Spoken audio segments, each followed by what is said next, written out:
मैंने लिखवाया था कि किसी भी एक समान ठोस डोरी में अनुदैर्ध्य तरंग के वेग के लिए चाल ज्ञात कीजिए। हमारा समझ क्या चीज था? Obtain the expression for velocity of the longitudinal wave in any straight string. हमारा समझ ध्यान रखिए, इस तरीके से इंपॉर्टेंट है और ये 10 नंबर के तुम्हारे क्वेश्चन दे देता है। क्या चीज था आपके पास? वेलोसिटी अपने को निकालना है, इसका लॉन्गिट्यूडिनल वेव का। आरा समझ क्या बोलेंगे? अनुदैर्ध्य तरंगों की चाल, इसका फॉर्मूला हमें निकालना है। तो मान लेते हैं हम लोगों ने इस तरीके से 2 पॉइंट लिया, ये वाला पॉइंट 2 हो गया, ये वाला पॉइंट हमारा 1, और इस पर मान लेते हैं कि किसी एक इलास्टिक डोर को हम लोगों ने बांधा हुआ है हॉरिजॉन्टली या फिर क्षैतिज रूप में। आरा समझ इस तरीके से बांध दिया। तो वाला आपके पास क्या चीज है? लॉन्गिट्यूडिनल नहीं है, इसके लिए था ट्रांसवर्स वाले, ट्रांसवर्स स्ट्रेट। क्या चीज है? अनुप्रस्थ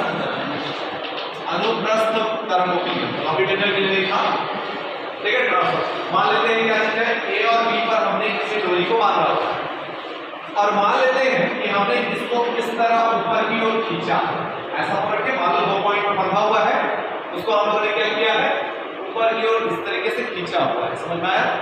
इस तरीके से जब खींच रहे हैं और यहां तक मैं ले जा रहा हूं, तो हमने खींचा तो ये डोरी अपने पास कैसा हो जा रहा है? इस तरीके से हो जा रहा है। क्लियर है? इस तरीके से अगर मेरा डोरी हुआ है, मैंने कहीं एक पॉइंट पर खींचा है, इसका मैक्सिमम पीक कितना हो जा रहा है? मान ले रहे हैं y हो जा रहा है, और यहां से यहां तक का जो डिस्टेंस है या लंबाई है बोलो, तो आपके पास क्या चीज है? x। क्लियर हो गया? ध्यान रखते चलना। ठीक है, हमने इस पर एक स्पर्श रेखा खींचा, एक टेंजेंट लाइन खींचा इस तरीके से, तो टेंजेंट लाइन हमने खींचा है इस डायरेक्शन में, तो यहां से मान लेते हैं कि एंगल कितना बना रहा है? वो पाई एंगल बना रहा है। ठीक है, हमने खींचा यहां से, एक्चुअली खींचा यहां से किसी एक छोटे पॉइंट को पकड़ खींचा, लेकिन मोस्टली कहां तक खींचा है? हो सकता है भाई हमने इसको पकड़ खींचा, हो सकता है यहां से खींचा, हो सकता है कहीं भी खींच सकते हैं।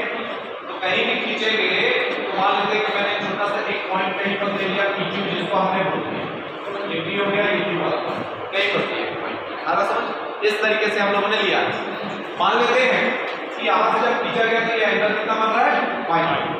तो यहां से हम लोग लिखते हैं, अब ऊपर खींचोगे, फोर्स तो तुमने ऊपर लगाया है, तो अब टेंशन फोर्स तो किधर लगेगा? नीचे की ओर लगेगा। सारा समझ? टेंशन फोर्स अपोजिट लगता है इसके जो लगाया गया अप्लाइड फोर्स से। सारा समझ? ध्यान रखते चलना। तो किस तरीके का सर हमने फोर्स लगाया? ऊपर की ओर हमने फोर्स लगाया, और हमारे पास क्या होगा? नीचे के पास हमारे पास क्या चीज होगा? तो मान लेते हैं, समझते चलो, तो हमने यहाँ पर कोई छोटा सा एक पार्ट ले लिया है जहां से हमने उसको पकड़ के खींचा है, और यहाँ से पाई हो रहा है, तो डायरेक्शन किधर चेंज होगा? टेंशन फोर्स किधर मिलेगा? नीचे की ओर। अब नीचे की ओर अगर टेंशन फोर्स मिल रहा है, तो यहाँ से अगर मैं ऐसा खींच रहा हूँ, ये टेंशन फोर्स इस तरीके से मैंने नीचे की ओर बनाया, ये हो गया हमारा पाई, ये इस तरीके से। ठीक है, अब ये बेस हो गया इसका, तो अभी के लिए फिलहाल बेस हमारा ये वाला क्या होगा? ये वाला पाई हो जाएगा। मान लो इसी एक पॉइंट पर हमने खींचा है, इस पॉइंट पर, ठीक है, ये हमने किसी भी एक पॉइंट पर खींचा, तो दोनों साइड हमारे पास टेंशन फोर्स लगेगा। मतलब किसी रस्सी को इस तरीके से उठाओगे तो इधर भी टेंशन फोर्स लग रहा है, इधर भी टेंशन फोर्स लग रहा है, तो इधर जो मान लेते हैं ज्यादा टेंशन फोर्स लग रहा है, कितना एंगल बना रहा है? पाई एंगल बना रहा है। ठीक, इधर अगर बोला जाए तो मैं इधर भी अगर निकालूं तो मेरे पास कैसा हो जाएगा? इसके दो ऐसा निकाल दें, तो टेंशन फोर्स अगर मैं बना रहा हूं तो मेरे पास फॉर्मूला क्या हो जाएगा? या टेंशन फोर्स जो हमने इसके अकॉर्डिंग लिखा है, इसके अकॉर्डिंग अगर मैंने इस तरीके से बनाया होगा, ये सीधा सीधा निकालो, इसको हमने निकाला था, तो ये टेंजेंट वाला जो हमने खींचा था लाइन, इसी टेंजेंट पर ही तुम्हारा बना हुआ है क्या? Tension force. ये टेंशन फोर्स, तो यहाँ पर हमने पार्ट लिया है P का, तो ये टेंशन फोर्स इधर भी काम करेगा बोल रहा है। तो इसका अगर मैंने फिर से बनाया इस तरीके से, इस तरीके से डायग्राम बनाया तो ये टेंशन फोर्स फिर से क्या हो जाएगा, अच्छा ये बहुत छोटा बनता है बोल रहे हैं, d5 बन जा रहा है दोनों तरफ टेंशन, इसलिए डायग्राम थोड़ा सा गड़बड़ हो जाएगा। तो ये अपने पास इस तरीके से हो गया, ठीक है। तो अब अपने को देखना है कि इसके कंपोनेंट क्या क्या लग रहा है। तो मान लेते हैं, क्या बोलता है तुम्हारा बुक, मान लेते हैं बोलता है कि ये जो डोरी है ये क्या चीज है, ये बोलता है एक इलास्टिक वायर है या इलास्टिक हमारा डोर है, स्ट्रिंग है, समझ में आया, ठीक है। उसके बाद हम लोगों ने मान लिया, क्या माना कि एक कोई आदर्श डोरी है, कोई आइडियल हमारे पास स्ट्रिंग है, मान लेते हैं कौन कौन से पॉइंट से बंधा हुआ है, O पॉइंट से बंधा हुआ है, A पॉइंट से बंधा हुआ है, क्लियर है, ध्यान रखते चलो, ठीक है। अब मान लेते हैं बोलता है कि जब इसको खींचा जाता है तो इस पर लगने वाला टेंशन फोर्स कौन सा है, टेंशन फोर्स कौन सा है, कैपिटल T है, तनाव बल क्या है, कैपिटल T है, समझ में आया, ठीक है। दूसरा बोलते जाता है इतना हम लोग खींचते हैं इस वायर को कि इसमें ग्रेविटेशनल फोर्स क्या हो जाता है या गुरुत्वाकर्षण बल क्या हो जाता है, नगण्य, नेग्लिजिबल। आइडियल है, आदर्श है, आदर्श जैसा कुछ भी चीज नहीं है, लेकिन फिर भी आप लोगों ने मान लिया कि एक ऐसी डोरी ली जो लचीला है और क्या है, आइडियल, आदर्श, समझना क्लियर। तो बोलता है डोरी की विस्थापन मान लेते हैं x डायरेक्शन में कितना है, स्मॉल x है, x के डायरेक्शन में डिस्प्लेसमेंट कितना है, y के डायरेक्शन में मान लेते हैं किसी पॉइंट पर क्या है इसका, स्मॉल y, इसका क्या है, डिस्प्लेसमेंट है y के डायरेक्शन में, ठीक है, ध्यान रखिए। अब बोलता है यदि डोरी को इसकी लंबाई के लंबवत एक विस्थापित करके छोड़े, ये इलास्टिक है, इलास्टिक मतलब रबड़ है, इसको पकड़ के हमने छोड़ दिया, छोड़ने पर ये क्या होगा, वाइब्रेट करना चालू हो जाएगा, समझ में आ रहा है, तो वेव बनेगा। तो कौन सा वेव बनेगा, तो कौन सा वाला बनेगा, ट्रांसवर्स वेव बनेगा, अनुप्रस्थ वेव या अनुप्रस्थ तरंग बनेगा, समझ में आया कि नहीं आया, ठीक है, ये अपने पास ध्यान रखना है, ठीक। तो इस तरीके से छोड़ देते हैं, तो मान लेते हैं कि y डायरेक्शन तक जाता है, y डायरेक्शन तक जाने के बाद अपने पास इस तरीके से आता है। अब बोला जाता है कि x डिस्टेंस पर हो गया, मान लेते हैं कि छोटे से पार्ट, एक छोटा सा हम लोग ये पूरा x नहीं लेते हैं, अपन छोटे वाले पार्ट में ले लेते हैं इस तरीके से, जहां से हमने p और q को लिया। तो एक छोटे से x डिस्टेंस पर एक छोटा सा हमने क्या लिया, अल्पांश लिया, एक पार्ट लिया है, ठीक है, pq लिया है, और वो बोलता है जिसकी लंबाई dx, इसकी मोटाई अपने पास कितनी हो देता है, ये एक्चुअल में यहां से है, ये x हमारे पास कहां है, यहां, O से लेकर के ये p हो गया, ये q, तो ये p प्राइम और ये q प्राइम, यहां तक कितना है x, और यहां से यहां तक इसकी मोटाई कितनी है भाई, विड्थ कितनी है, dx। आ रहा है समझ, ध्यान रखते चलना, ठीक है, मान लेते हैं। अब होता है चूंकि डोरी को पूर्णतः लचीला माना गया है, तो डोरी में तनाव क्या है, हर एक जैसा सेम होगा। इलास्टिक अगर मटेरियल है और आइडियल तुमने बोला है, तो हर एक पॉइंट पर आइडियल मतलब टेंशन फोर्स क्या होगा, सेम, समझ में आया कि नहीं? अगर वो आइडियल है तब के केस में ऐसा नहीं कि भाई कहीं लचीला है इसका मतलब सभी लचीले, जितना भी चीज है वो सब क्या हो रहा है, सब तरफ टेंशन फोर्स सेम लगेगा, ऐसा नहीं है। लेकिन हमने आइडियल पहले बोल करके उसका सभी चीजों को क्या कर दिया, खत्म कर दिया, समझ में आ रहा है? ठीक है, ये हमारे पास।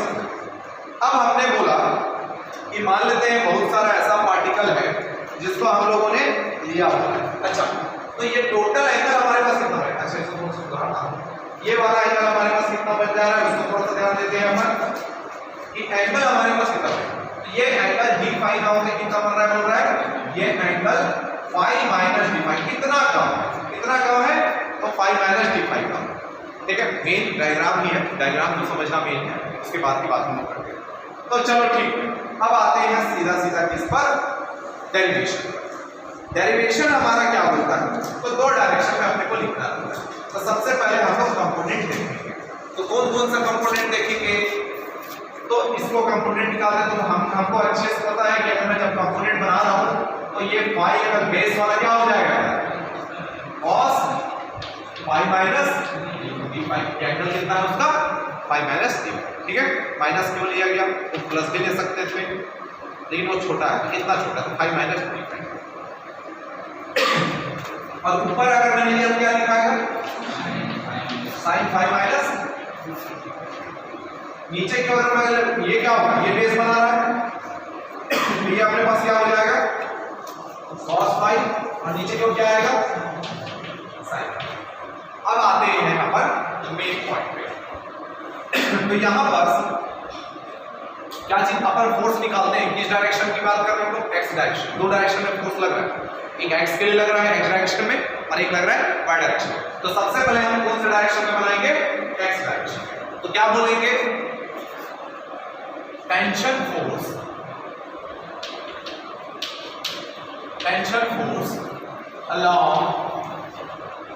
along कैपिटल एक्स एक्सिस, मतलब कैपिटल एक्स अक्ष के अनुदिश लगने वाला तनाव बल, टोटल तनाव बल। आ रहा समझ?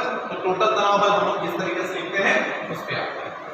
तो ठीक है, वो डायरेक्शन किस हिसाब से, तो टोटल टेंशन फोर्स मतलब मैं टोटल निकाल रहा हूं, ध्यान रखते चलना। तो टोटल में अगर हमने निकाला है तो टोटल dx का हम समीशन लिखते हैं, ठीक है, मतलब x के डायरेक्शन में सबको हम जोड़ रहे हैं, समझ में आ रहा है? तो सबको अगर हम लोग जोड़ रहे हैं तो क्या क्या कंपोनेंट मिला है, एक उस डायरेक्शन में देखो राइट साइड है तो राइट, अच्छा कैसा फोर्स, टेंशन का है, ये T आएगा भाई, किसका कंपोनेंट है, T का कंपोनेंट है, इसीलिए T उसमें आएगा। सेम टू सेम ये भी T है, इधर भी क्या आएगा, T आएगा, ये भी T आएगा, ये ध्यान रखिए। तो टेंशन फोर्स टोटल कितना होगा, पॉजिटिव डायरेक्शन में कौन सा बन रहा है, T cos phi minus d phi, ठीक है। लेफ्ट वाला डायरेक्शन है तो लेफ्ट वाले में डायरेक्शन अगर लेते हो क्या लोगे, माइनस, तो टोटल निकाल रहे हो, लेकिन दूसरा वाला क्या है, T cos phi, क्लियर है कि नहीं? तो जिसकी वजह से x के डायरेक्शन में हमारा जो आया हुआ है वो इस तरीके से आया। अब इसी का अगर मैं बनाते हुए चलूं तो मेरे पास वैल्यू क्या हो जाएगा, उसको थोड़ा सा ध्यान देते हैं। तो अगर मान लेते हैं क्या बोला जा रहा है उसको थोड़ा समझता, क्योंकि दोनों को हमको समझते हुए चलते हैं। तो अगर मैंने बोला कि दोनों वैल्यू बहुत छोटा है, कौन सा वाली वैल्यू बहुत छोटा है उसके बारे में बात कर रहे हैं, तो मैं ये बोल दे रहा हूं कि हम लोग यहां पर ध्यान देना, since phi and d phi is more less than 1, एक से क्या है, बहुत छोटा है, तो बहुत छोटा है, अब ये cos वाला है तो ध्यान देना, तो बहुत छोटा है, then अच्छा इसको मैंने फर्स्ट लिख दिया, then cos phi minus d phi को हम लोग क्या बोलते हैं, लगभग क्या लिख सकते हैं, अप्रॉक्स क्या लिख सकते हैं, हम लिख सकते हैं cos phi। मतलब मैंने बोला ना d phi सबसे ज्यादा छोटा है, तो हम phi के रिस्पेक्ट में d phi को क्या कर सकते हैं, नेगलेक्ट कर सकते हैं, समझ में आ रहा है कि नहीं आ रहा है, ध्यान रखते चलो। तो हमने ऐसे लिखा, तो then by equation फर्स्ट, तो summation of dx is equal to क्या है भाई, इसको मैं क्या लिख सकता हूँ, cos phi माइनस क्या है, d cos phi, तो summation of dx is equal to क्या है, मतलब मीनिंग क्या निकलता है, अरे यार तुमने ऊपर खींचा है टेंशन फोर्स ऐसा परपेंडिकुलर ही लगेगा, x के डायरेक्शन में तो नहीं फैलेगा, अरे कि नहीं, तो x के डायरेक्शन में नहीं फैलेगा, मतलब टेंशन फोर्स हॉरिजॉन्टल या क्षैतिज रूप से विस्तारित नहीं हुआ है, समझ में आ रहा है कि नहीं यार, फैल नहीं रहा, क्लियर हुआ, समझ में आया, ठीक है। तो x के डायरेक्शन में हमको क्या मिल रहा है, इस तरीके से तुम्हारे बुक के हिसाब से देखोगे बहुत कचड़ा है, बार-बार होगा, ठीक है। अब किसके लिए निकालोगे, किसके लिए निकालोगे, अब निकालोगे similarly y वाले, similarly tension force along capital Y axis, capital x axis को निकाल लिए, y वाले के लिए क्या करना है, तो y वाले के लिए अब निकालते हैं सिंपल सर्किट, तो y वाले के लिए सेम वैसे आएगा जैसे हम लोगों ने अभी निकाला है, तो सेम अगर वैसे निकालते हैं तो हमारे पास वैल्यू कितनी आ जा रही है उसके बारे में बात करते हैं, तो ध्यान देते रहना। तुम्हारे बुक में कुछ भी किया पड़ता है, जो कुछ भी किया पड़ता है थोड़ा सा समझना, वो बुक वाला अपने तरीके से लाने के लिए कुछ भी कर देता है। देखो ध्यान देना, कुछ बातें हैं जो तुमको समझ में आना चाहिए, कभी भी किसी भी चीज का डिफरेंशियल इक्वेशन बनाओ, कभी भी किसी भी चीज का डिफरेंशियल इक्वेशन बनाओ, इक्वल में जीरो आना चाहिए, आ रहा समझ, इक्वल में जीरो आना चाहिए, लेकिन जो जीरो के इक्वल साइड आया है उसमें हर एक टर्म तुम्हारा क्या आना चाहिए, हर एक टर्म क्या होना चाहिए, माइनस होना चाहिए, समझ में आ रहा है कि नहीं आ रहा, क्लियर हुआ, मतलब मीनिंग सर, अगर मैं कोई डिफरेंशियल इक्वेशन बना रहा हूं तो कुछ भी रहे हर एक टर्म उसमें का क्या होना चाहिए, पॉजिटिव होना चाहिए। समझ में आया? जीरो के इक्वल वाला कुछ भी टर्म रहेगा वो हमेशा किसमें आएगा, पॉजिटिव। तो सर अगर मान लीजिए कि कभी ऐसा होता है कि हमारे पास ऐसा ट्रांसफर करने पर ये माइनस भी आ जाए, तो माइनस भी तुमको पहले से लेकर रखना। समझ में आया मैंने क्या बोला? हर एक टर्म डिफरेंशियल इक्वेशन अगर तुम बना रहे हो तो फिजिक्स और मैथ्स में मोस्टली यही देखा जाता है कि अगर तुम डिफरेंशियल इक्वेशन बना रहे हो तो डिफरेंशियल इक्वेशन का हर एक टर्म क्या होना चाहिए, पॉजिटिव। तुम बनाते हो, अगर क्वेश्चन देता है तो वो माइनस प्लस दे सकता है, क्लियर है? क्वेश्चन तुमको माइनस करके देगा चल जाएगा, लेकिन अगर बोलता है कि किसी फलाने चीज के लिए तुमको क्या निकालना है, डिफरेंशियल इक्वेशन निकालना, और फलाने चीज के लिए अगर डिफरेंशियल इक्वेशन निकाल, अगर तुम निकाल रहे हो डिफरेंशियल इक्वेशन या तुमको निकालने के लिए बोला जा रहा है तो समझ जाना कि उसका हर एक टर्म क्या होना चाहिए, पॉजिटिव। समझ में? तो चलो अभी देखो हमारे बुक ने क्या किया और हम क्या करेंगे उसके बारे में। अब मैं निकालना चाहता हूं, ठीक, तो अलाउंग y एक्सिस, तो समेशन मैंने बोला y के लिए, तो पहले इसका लिए तो इसी का लेंगे हम लोग, इसमें x वाले में पहले इसी का लिए ना, तो y वाला अगर हमने लिया तो ऊपर जा रहा है पॉजिटिव नेगेटिव, पॉजिटिव, तो क्या हो जाएगा, तो t sin क्या हो जाएगा फाई माइनस फाई। अब नीचे की ओर ये आ रहा है, ये वाले को देखो, तो नीचे आएगा मतलब माइनस में आएगा, लेकिन तुम्हारे ने उल्टा किया है, तो ध्यान देते चलो, हमारे बुक ने उसको उल्टा किया, लेकिन हम लोग नहीं करेंगे, हम लोग अपने नियम के हिसाब से चलेंगे। समझ में आ रहा है? क्या रखते हैं उससे समझना ही चाहिए, बुक देखोगे पक्का आ जाएगा ये क्या रखते हैं। फिर से वही यही वाला statement, since phi and D phi is more less than 1, तो हमको पता है कि sin theta is equal to क्या लिखा जाता है, जब कुछ छोटा होता है तो थीटा लिखा जाता है। आया समझ में आया? और अगर मैंने sin phi minus D phi लिखा है तो इसको भी हम लोग लगभग फाई माइनस डी फाई लिखते हैं। क्लियर हो गया? देन इसको मैंने इक्वेशन नंबर 2 बोला, देन y इक्वेशन 2, तो summation of ty is equal to हम लोग लिख सकते हैं क्या, t sin phi minus D phi का क्या लिखेंगे, फाई माइनस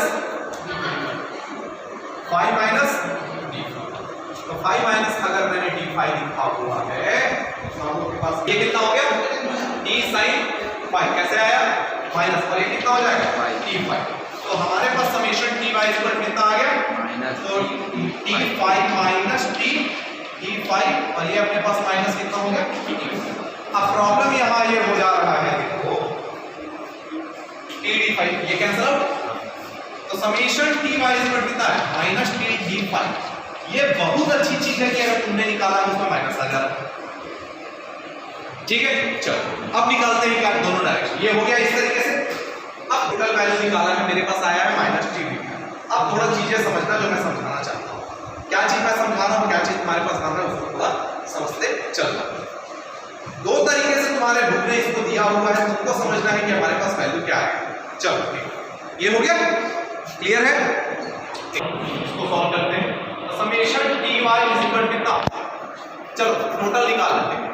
तो टोटल अगर मैंने निकाला, समेशन ऑफ टी की बात कर रहे हैं, टोटल निकाल रहे हैं, तो टोटल हमारे पास कितना है, तो उसने समेशन ऑफ टी की टी एक्स से ही लिखा है तुम्हारे, टी बाय ही लिखा है, तो उससे अपने को कोई फर्क नहीं पड़ने वाला है, वो चाहे y के रिस्पेक्ट में हो चाहे किसी के रिस्पेक्ट में हो, अपने को सिर्फ निकालना है। तो मैंने बोला टोटल फोर्स को, मैंने बोला टी के, ठीक है, ये मैंने टी प्राइम बोल दिया।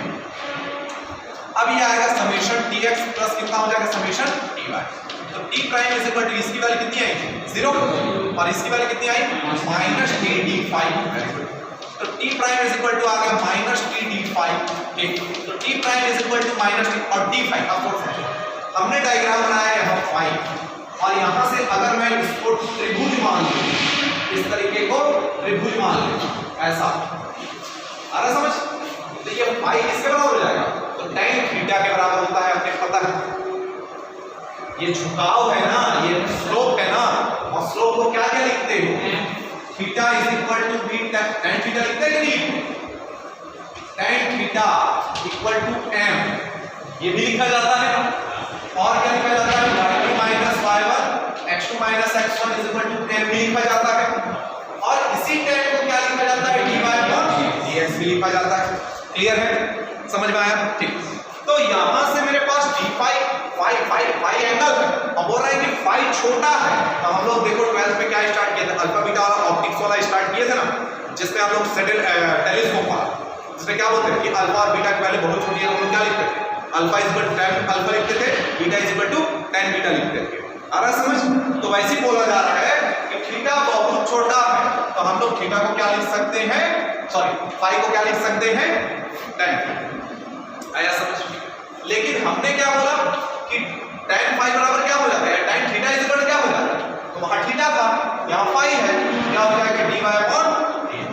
ठीक है, अब थोड़ा समझते चलते हैं। तो t prime is equal to हमारे पास आया माइनस t, हम लोग एक काम करते हैं d अपॉन dx और ये हो गया tan फाई, तो dx दोनों ऊपर नीचे हमने मल्टीप्लाई किया है, तो t prime is equal to कितना आ गया, तो माइनस t और d अपॉन dx, इसकी वैल्यू क्या लिख सकते हैं dy upon dx।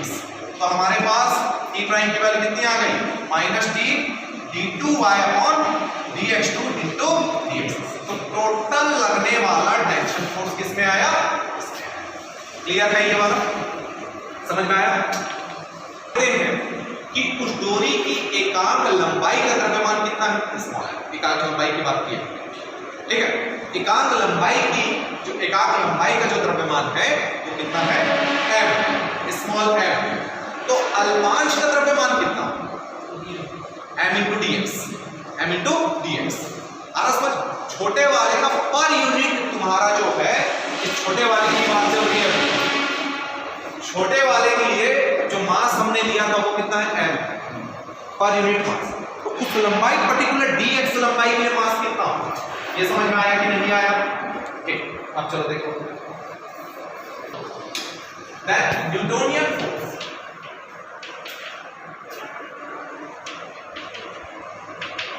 Newtonian force या न्यूटोनियन बल जो तुमने खींचने में काम किया है, जो वायर में या फिर रस्सी में लग रहा है वो तो टेंशन फोर्स है, वो तुम नहीं लगा रहे हो, लेकिन तुमने पहले क्या किया, मैकेनिकल वर्क कौन से किया, खींचने का काम किया। तो खींच जो तुम काम करोगे वो हमेशा न्यूटोनियन फोर्स होगा, चाहे तुम किसी को लात मार रहे हो, चाहे तुम किसी को छू रहे हो, चाहे कुछ भी, वो मैकेनिकल वर्क हो जाता है, मैकेनिकल फोर्स लगता है उसमें, यांत्रिक बल लगता है, जिसकी वजह से यांत्रिक कारक, तुमने कुछ भी चीज किया, अगर मैं अपने हाथ को भी ला रहा हूं, ये क्या है, वर्क है, कौन सा वर्क है, मैकेनिकल वर्क है।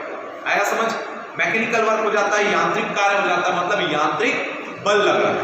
तो मैं कुछ भी करूं, चाहे इस तरह, मैं अगर बोर्ड को भी बिठा दूं तो ये मैकेनिकल वर्क हो गया, यांत्रिक कार्य हो गया। तो क्या क्या लगता है, न्यूटोनियन ही लगता है, न्यूटन वाला ही दिया हुआ है। तो ये आपके पास इसका है। तो न्यूटोनियन फोर्स का फॉर्मूला क्या है, F इज इक्वल क्या, द्रव्यमान या मास और क्या एक्सेलरेशन, त्वरण। आ रहा कि नहीं आ रहा समझ? तो अब मास क्या हो जाएगा, तो हम लोग मास नहीं लिखेंगे, हम लोग लिखेंगे mass of the small part. आ रहा समझ? dx लंबाई का, dx लंबाई के टुकड़े के लिए हम लोग क्या लिख रहे हैं, ये dx मतलब p की बात कर रहे हैं, इसका लंबाई कितना, मास कितना होगा m, ये पर यूनिट मास है, लेकिन उस लंबाई के लिए क्या हो जाएगा dx। तो मास हमारा क्या आ गया m into dx।